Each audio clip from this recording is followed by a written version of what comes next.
What is going on, everybody? How is everybody doing today? We are going to be reacting to NBA.com's 2023 NBA mock draft today. The draft is about 3 weeks away, which is crazy. I'm going to be releasing my first big board this week. I'm ranking my top 30 prospects in the NBA draft. Basically, I would take all those guys in the first round. And tomorrow, I have a mock draft with another YouTuber coming out. That one's going to be super fun. We react to ESPN mocks, Bleacher Report mocks, all of that. So yeah, today we're reacting to the NBA's mock, which is cool, on NBA.com. This was written by Drew Packham. Link to the article will be in the description below. And yeah, we could react right into this. So immediately we can see who his top 5 is. Victor Wembanyama, number 1, no surprise. He's a Brandon Miller over Scoot Henderson at 2 guy.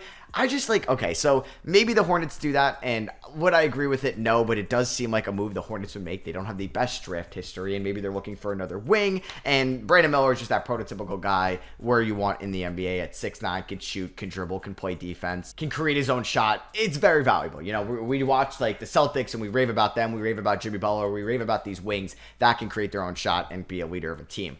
I'm just still in the camp on Scoot Henderson at 2. Don't overthink it. Take the second best player in the draft. He has Scoot falling to 3 to Portland. Now, if this happened, the Blazers, in my opinion, are in a great position because I think they would get more value for this pick in a trade if it was Henderson on the board, not Brandon Miller. So, boom, maybe Toronto's like, you know what? Building this team around Scoot Henderson and Scotty Barnes seems pretty interesting. We would trade Pascal Siakam. But what I would do, you're not taking Scoot Henderson, having Shaedon Sharpe, Anthony Simons, and Damian Lillard on the team. You're moving Damian Lillard if you take Scoot. That's what I would do. Build up on those assets and just have one of the best young cores in the Western Conference. Take next year off. It's okay. You can add a Ron Holland or a Matas Buzelis or even another guard if you want. You take Scoot Henderson and you build through your young core. We saw the Nuggets steamroll through the Western Conference. They just steamrolled through the Suns. Even if the Blazers add a Pascal Siakam, they're not beating the Suns in the playoffs yet, in my opinion. So, yeah, I'm in the camp that the Blazers should trade Damian Lillard. But here, Henderson at 3, Amen Thompson at 4 to the Rockets, and then Cam Whitmore at 5 to the Pistons. You can also see Asor Thompson at 6 to the Magic. So, quick rundown. I'm fine with Amen going 4 to the Rockets. I'm still mocking that, but honestly, if it's June 19th and it's looking like Harden's going to sign with Houston, I may change it because you invested the 2nd overall pick in Jalen Green. It's his team right now. You'd be giving Harden $50 million for the next 4 years. He's not going anywhere. I wouldn't take Amen Thompson, in my opinion. His shot is not going to be there to be a 3 in this league. So, you know what? I would probably take a wing or a Jarris Walker or trade the pick. Hey, maybe you get OG Anunoby, or maybe you could do this and some of those Nets picks for Pascal Siakam. And if you're really going all in next year, you do that. But yeah, in my opinion, I would not take Amen Thompson if James Harden is going to Houston. But we'll see about that. Whitmore at 5. To Detroit, I like that. I think that's either a Sore pick, a Cam Whitmore pick, or a Jarris Walker pick. I really have to find out which one I like out of those 3. I like those 3 prospects a lot. And Asor Thompson to the Magic at 6. I'm cool with that. I do wonder how his shooting is going to go into that offense, especially if you have Paolo Banchero and Wendell Carter out there. And even Markelle Fultz, who has a fine shot, but it's not perfect. So you would have 3 non-shooters, basically.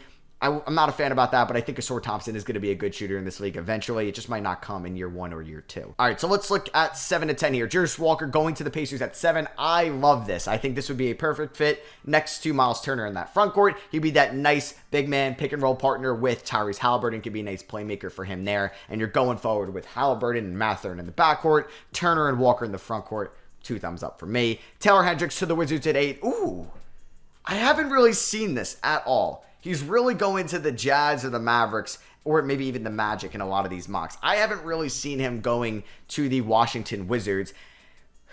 Do I like that? I mean, if Kuzma leaves, you can run some type of Kristaps Porzingis Hendricks front court. You still have a glaring hole at your point guard position. I don't know if I love this. I mean, I would like this team more if they traded away Bradley Beal and you'd have Denny Avdija and maybe KP in this pick and those assets for Beal and going forward. But, you know, they didn't do that. Now it's impossible to trade Bradley Beal due to his contract. I don't know if I love Taylor Hendricks to the Wizards at 8. I don't. Anthony Black going to the Jazz at 9. Okay, so a lot of people are higher on Anthony Black than me. I just don't love his shot and how he's going to kind of translate as a scorer in this league. And I don't think he's as good of a defender as somebody like a Dyson Daniels was in his pre-draft process, or as good of a playmaker maybe as Josh Giddey, as we know as of late back in the 21 and 2022 drafts. So I'm not the biggest fan of Black. I have guys like Cason Wallace, Nick Smith, Kobe Buffkin all ahead of him. Maybe not Nick Smith, but definitely Buffkin and Cason Wallace. I mean, Grady Dick to the Mavericks at 10. I'm a big fan of that because they need some shooting. I think like Taylor Hendricks would be that guy for them. But yeah, having Grady Dick, who could be a 3-and-D guy for you around Luka Doncic next year, is huge. And Cason Wallace, who could also be a pick for the Mavericks there at 10. I mean, if they bring back Kyrie, they don't need another guard with Kyrie and Luka. But Cason Wallace, one of the better defenders in this class, going to Orlando, which I also don't love either because they have Markelle Fultz, who we're all expecting to take a massive jump next year and maybe be in that most improved player conversation. They have Jalen Suggs, who they invested a top 10 pick in 2 years ago. They also have Cole Anthony, and then maybe they're adding a Thompson. I would look for somebody that could be more of a wing with this 11th overall pick if you're going to go with a there at 6. And then we have Keontae George at 12 to the OKC Thunder. George, I'm also not as high on as some other people are in this class, but to a team like OKC, I kind of don't mind that at all. They're already getting a top rookie next year in Chet Holmgren, who's going to be playing. They're going to develop through their elite young core of Shea, Giddey, and Jalen Williams. So I'm okay with Keontae George going there at 12. Hawkins to the Raptors. Oh, man, there's so many other fits I like more for Hawkins. But if Toronto says, you know what, we're not trading Pascal Siakam, we're re-signing Fred VanVleet, we're not trading OG Anunoby, I would be a fan of Jordan Hawkins because he can help you win right now. He can also be there and replace Gary Trent Jr. if you don't re-sign him, who's NBA ready. He can play playoff basketball for you next year. Then I'm fine with it. But if they're going to make a move this offseason, like unloading Anunoby, not re-signing VanVleet, I would not take Jordan Hawkins here. I would look at Kobe Buffkin if you're looking at a guard that you maybe kind of want there. Maybe you look at Derek Lively as well. There's been some hype on him going in the lottery. Bilal could also go there in the lottery if they're looking for a more raw prospect. We know kind of Masai Ujiri loves those guys. And then Nick Smith to the Pelicans there at 14.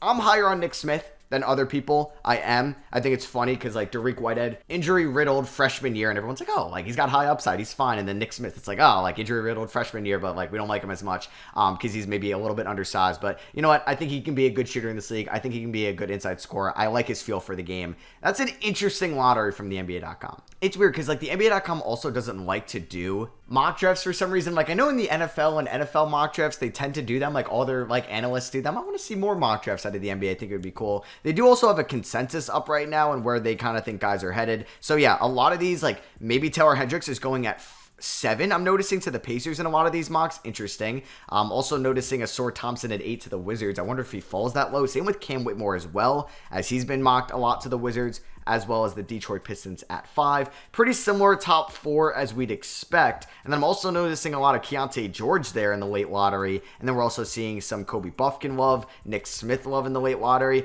And then so many different guys are getting commonly mocked to the OKC Thunder with George, who I mentioned. Jordan Hawkins, I also wouldn't mind either. Somebody that can help them make that playoff push, take that jump next year, and they don't really have to spend too much time developing, like Poku, who they've been doing with, and Ousmane Dieng. Leonard Miller at 12 for the Thunder would also be a project pick, and so would Bilal Coulibaly if they went with him there at 12, and Cason Wallace can help them win right now. I do wonder, like, are the Thunder, like, they're a big question mark for me.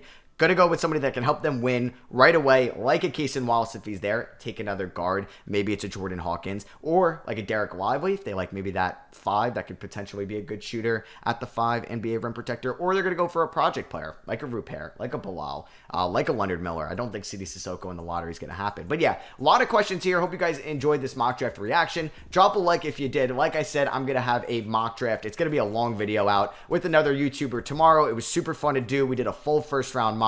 So make sure you're on the channel to watch that. And make sure you're subscribed as well. I'm going to be live streaming the whole NBA draft, or at least the first round race. Make sure you're subscribed. Make sure you're subscribed as well. I'm going to be live streaming the first round of the NBA draft later in the month. Probably a couple picks into the second round as well, giving my thoughts and immediate analysis over there. So yeah, make sure you're subscribed. We're so close to 100,000 subscribers, so I would really appreciate it if you did. I love you guys, and I'll catch you on the next